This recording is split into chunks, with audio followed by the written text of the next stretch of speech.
Hello, everyone. This is Katrin with Disability Rights New York. Welcome to our podcast, Empire State of Rights, closed captioned. We are here to bring you information on the most relevant topics regarding disability rights and advocacy. Today we have Ryan McDonald, staff attorney at DRNY, here to discuss Medicaid appeal rights. Hi, Ryan. Welcome back. Hi, how are you? Good. Last time you were here, we discussed the Medicaid prior approval process for durable medical equipment. You mentioned that there was an appeal process if someone was denied prior approval. Is that correct? That's right, Katrin. If you request prior approval for durable medical equipment and Medicaid denies your request, then you have certain administrative appeal rights. What you are entitled to is called a fair hearing. To begin the fair hearing process, you have to request a fair hearing from the New York State Department of Health. Specifically, you have to contact the Department of Health's Office of Temporary and Disability Assistance, often referred to as OTDA. You can call OTDA at 1-800-342-3334, or you can fax OTDA a fair hearing request form to 518-473-6735.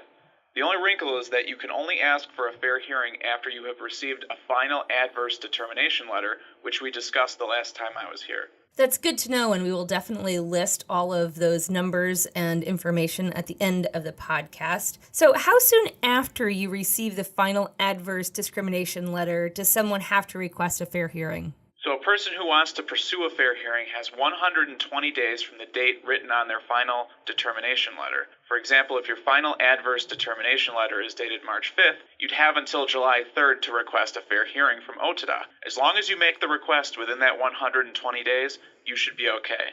Once you have requested a fair hearing, you are referred to as an appellant, and the fair hearing process begins. Okay, so what kind of information should people have available when they make their request for a fair hearing? If someone wants to make their fair hearing request by telephone, there are a few things they should have available to give to OTDA, especially if they're asking on behalf of someone else. What they will need to provide OTDA is the person's name, their date of birth, their address, and their CIN, which is their Medicaid or Managed Care subscriber number. That number will be written on the final adverse determination letter and labeled enrollee number. Of course, if the person requesting the fair hearing is using OTDA's request form, they just simply have to fill in all of the appropriate boxes on the form. An important thing for people to keep in mind is that if they are appealing a change in services, such as a home health aid, they have to request that the service continue during the fair hearing process, or the service will be suspended unless they win at the fair hearing. Okay, so what happens then? What happens after an appellant submits a request for a fair hearing? The appellant will get two important letters from OTDA. The first is an acknowledgement letter from OTDA.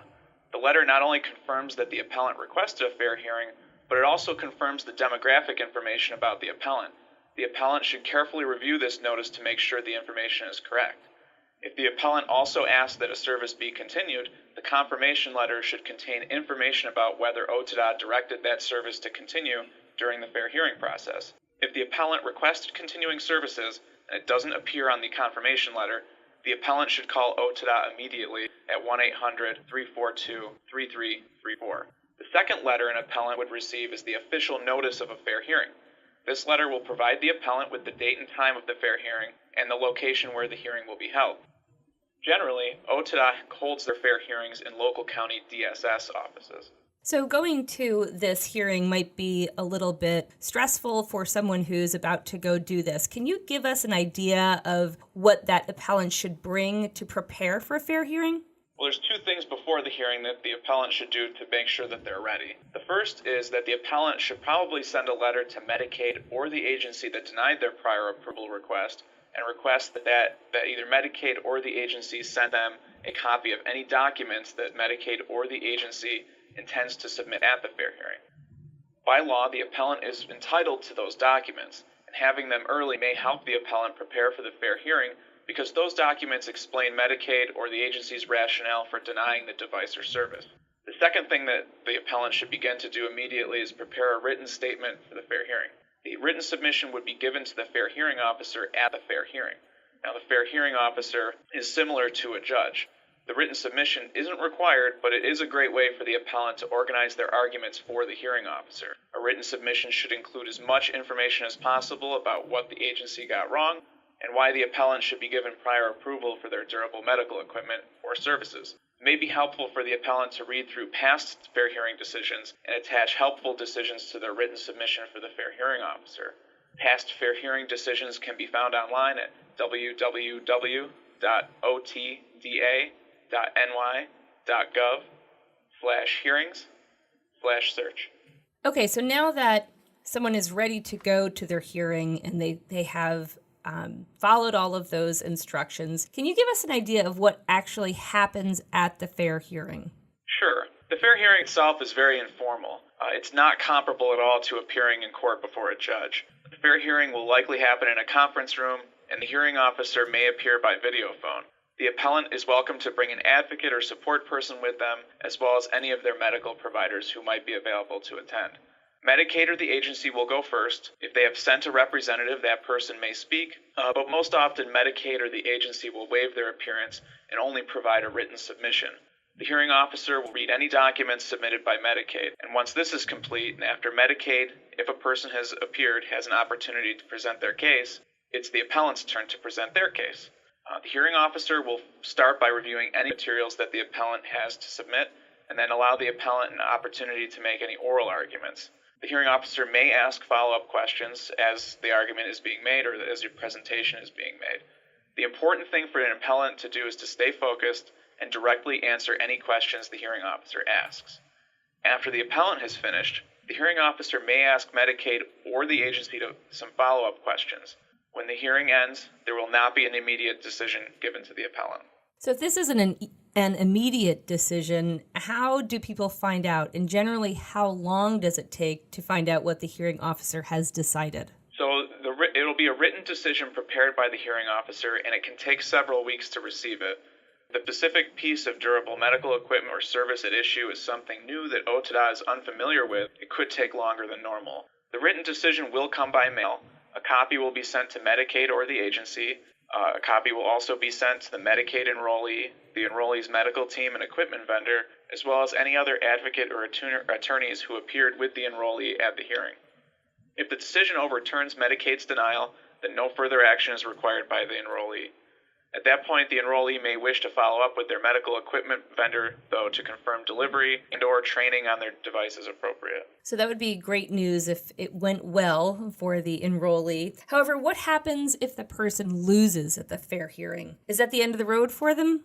No. So, because there is no more administrative appeals available, then the process would shift to a lawsuit in New York State Court.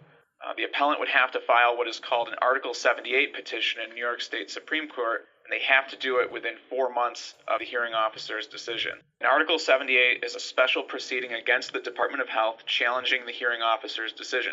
Despite the name, the Supreme Court is just the name of the highest trial level court in New York State. Above them is the appellate division, and all the way at the tippy top is the Court of Appeals, but you're going to start at the Supreme Court. To initiate the proceeding, you have to get together some specific documents that have to be filed with the local county clerk, a filing fee has to be paid, and then copies of a petition and notice of petition would have to be served on the New York State Department of Health. Although a person could start this process pro se, meaning without an attorney, I would not recommend that. These proceedings can be complicated. If an appellant would like to explore their options for filing a lawsuit to challenge a fair hearing decision, they can always call a legal service agency like DRNY, or they could contact a private attorney. That is not a guarantee that any legal service agency, DRNY, or private attorney will be able to help that person, but that person should attempt to get any support they can as soon as they can if this is an option they would like to explore. Ryan, thank you so much for your time. This is obviously a long and complicated process, but you've done such a great job in laying it out for us. So thank you once again for coming in and explaining this, and we will list all of the information that you've given us at the end of the podcast. Is there anything else you want to let us know about this topic in particular? I think each case is different, and it's important for people, if they'd like help, to call DRNY or a similar organization to explore their options and talk through what avenues of relief may be available to them. Great. Thank you so much. We'll speak to you again soon. Empire State of Rights Closed Captioned has been brought to you by Disability Rights New York, your source for disability rights and advocacy. If you enjoyed our program, and we hope you did, make sure to subscribe, like, and share this post. If there is a subject you would like us to discuss, please email podcast@drny.org. Tune in next time where we'll bring you more information on disability rights in the state of New York. The closed captioned version of this podcast is available on our YouTube channel.